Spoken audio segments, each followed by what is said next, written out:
Well, first of all, thank you for doing this with us today. I'm Thank sure you. you're very busy. So just to get right into it, during your last interview with us, you discussed your vision for the university Mm, overall. yeah, And that was about a year ago, I yeah, think. What steps have you taken to implement that vision over the past year? yeah. Well, first of all, thank you for the opportunity. Always enjoy a chance to sit down with the informer, and appreciate it. It's nice to meet you, Daniel. Yeah, thank you. Last year I talked about four critical few objectives for the university. It's about our financial health and well-being, about investing in our students and student success and student outcomes, about investing in our organizational culture for the people who make the University of Hartford their professional home. And it's about engagement with the greater Hartford community. That's employers, that's civic organizations, community organizations, elected leaders, etc. So I think the university demonstrating leadership in the greater Hartford region. So I call those the critical few objectives or our strategic priorities. We've done a lot over the last 4 years in each of those areas. A couple of examples. Uh, so we talk about the student success. One of the things I think is making the University of Hartford to continue to be a place of belonging, right? Investing in the student experience. Now, we did some things that weren't terribly sexy over the summer, like replacing all the roofs on the complexes, right? But in doing so, we stopped the constant sort of complaints about water damage. We were able to bring new residence hall rooms on the fourth floors of those complexes. We renovated those rooms. I do a lot of walking around campus and, power washing the villages and the Park River residence halls. You all know because your offices are there, the lower level of GSU got renovated. We got new furniture coming there. We have a number of students who are commuting students. And so investing in more gathering spaces and hangout spaces, just trying to increase the quality of the overall experience on campus. We've done a lot of outreach. I've met with just about every major CEO of major companies here in the area, met with the governor, the mayor of Hartford several times, mayor of West Hartford, mayor of Windsor and Bloomfield, connected with lots of organizations, introducing myself and reintroducing our university. This morning we had kindergartners from the Magnet School on campus. And so demonstrating our leadership, our willingness to be a partner. In terms of the experience here, you may notice on Wednesdays, Spirit Wednesdays, people wearing their U-Heart red and black and white, or their U-Heart gear. $5 luncheons in the Commons, bringing people together. That is really important. Investing in compensation for our faculty and staff. All of that designed to continue to bring us together to make us a stronger people organization. And I guess when our students are successful, when our faculty and staff are all moving and rowing in the right direction, having healthy and vibrant enrollment at the University of Hartford, all of that impacts our bottom line. So spent a lot of time engaging with alumni and donors to invest in the University of Hartford. Had one of the highest years in terms of giving for the University of Hartford. A large number of donors. And so all of those in the first year is part of my effort to invest in those critical few objectives. Awesome. Thank Yeah. you. Well, it sounds like you've been very busy. I appreciate. All on behalf of the university for sure. Well, we all appreciate that a Yeah. lot. So moving forward, you talked a little bit about student life. Yeah. This is a bit of a more specific question. What was really the thought process behind replacing Subway and sort of altering that space for the Yeah. future? Yeah.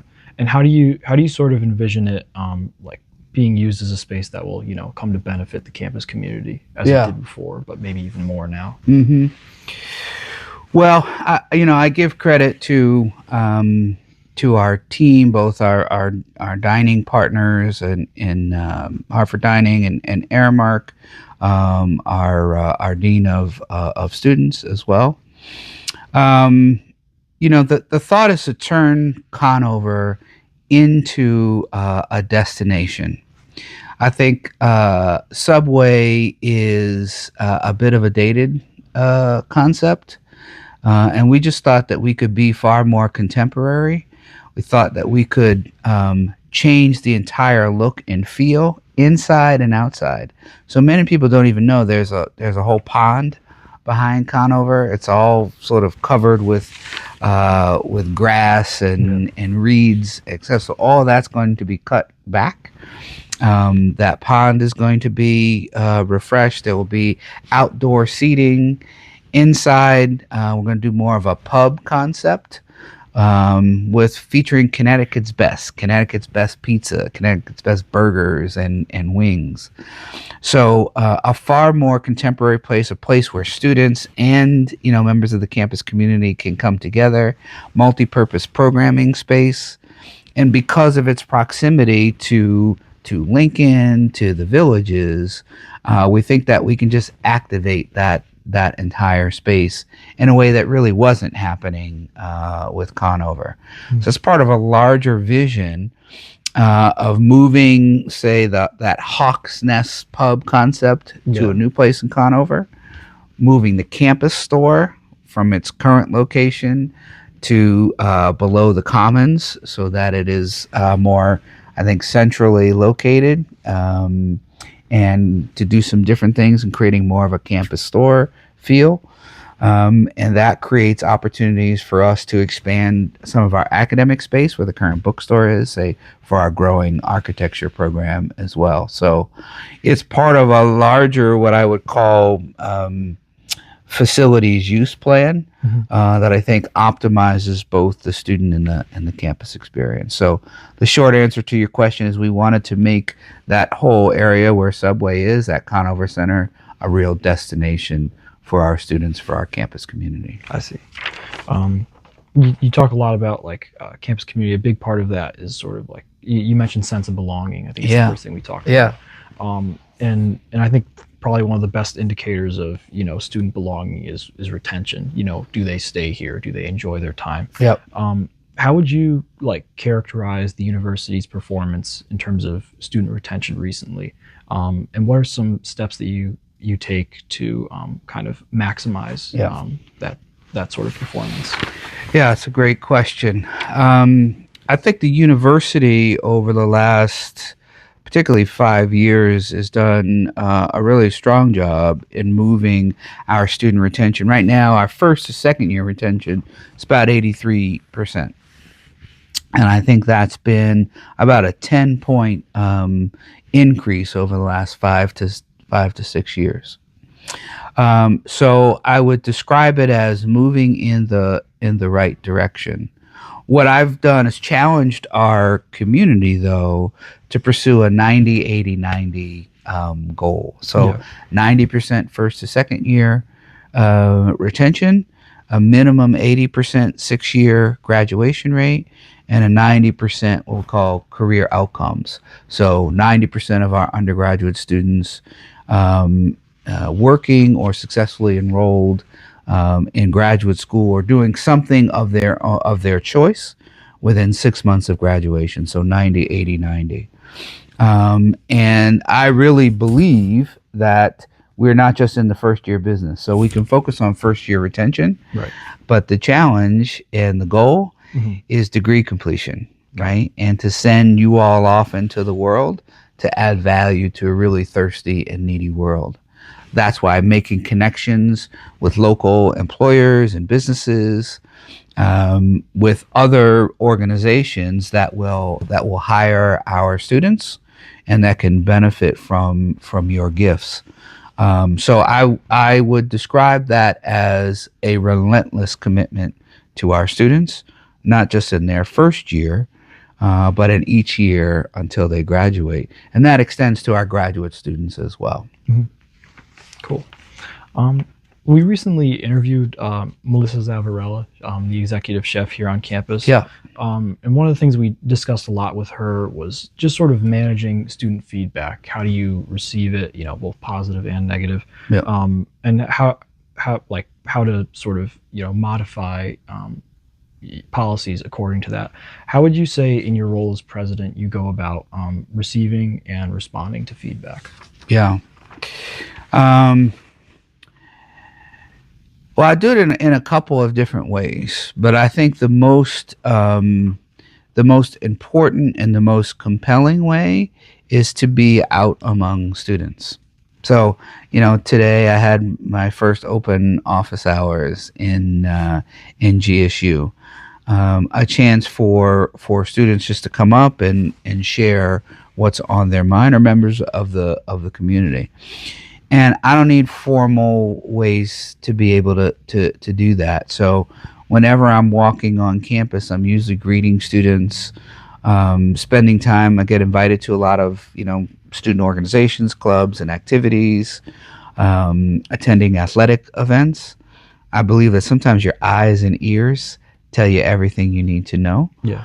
But if you give students in particular an opportunity to share feedback, they do it, and I take it very seriously. I also spend time visiting faculty in each of the schools and colleges. I have a very capable senior staff, and so both in group meetings and in one-on-ones, I'm always asking them, what do I need to know? Not just the good, but where are the opportunities where we can continue to improve? In terms of how I respond, I think as a chief executive, I try to respond by prioritizing. Mm-hmm. I believe in the principle of triangulation, meaning if you hear it at least 3 different times from 3 different sources, it's probably pretty close to the truth, right? As opposed to an N of 1. Yeah. So I think trying to validate what I'm hearing, and then have a responsibility to typically identify the resources or the wherewithal to make change. Mm-hmm. And sometimes that's just giving people permission to implement changes that they want to see, Yeah. right? And to not wait for me as president to have to bless it, right? So relying on students, relying on my staff, and what my ears and eyes tell me is usually how I go about trying to gain feedback. Awesome. Yeah. Thank you. So for our final question, just wanted to ask, you've been here just over a year, right, in your role as president. How would you describe or characterize the campus community overall? And what would you say have been some of your most memorable experiences so far? I would describe the community as, from my experience, warm. I think I've been very pleased at how I have been received. I think it is a place where people are encouraged to be their true and authentic selves. I do believe that it is a place where people can find their people. I think it's a place where people can, a community where they can find purpose and where they can be passionate. And I think it is a community where we have different perspectives, we have different interests, we have different beliefs, but the common thread is a belief in our community and our sense of belonging, and I think that's pretty special. For me, now 14 months into the job, I feel like I'm where I'm supposed to be. As a leader at this age and stage of my career, I'm honored to be at the University of Hartford. My favorite experiences, it's really the daily interactions with students. Last year we did sort of a final party for seniors out by the soccer fields, playing cornhole with students. And then when I saw them a few days later on stage at commencement, and got sort of warm hugs and greetings. That was very cool. Sitting at a athletic event, just watching our student athletes perform on the field. Watching Something Rotten and watching our Heart students perform, or the senior event and watching them dance over at HBAC. So watching our students in what I call their natural environment, and getting a sense of how interesting and creative and authentic they are, that's been the best part of my experience. And I expect that will continue to be the best part of my experience as president. Awesome. Yeah. Thank you for your time. Thank you. Appreciate it. Yeah, a pleasure. Yeah.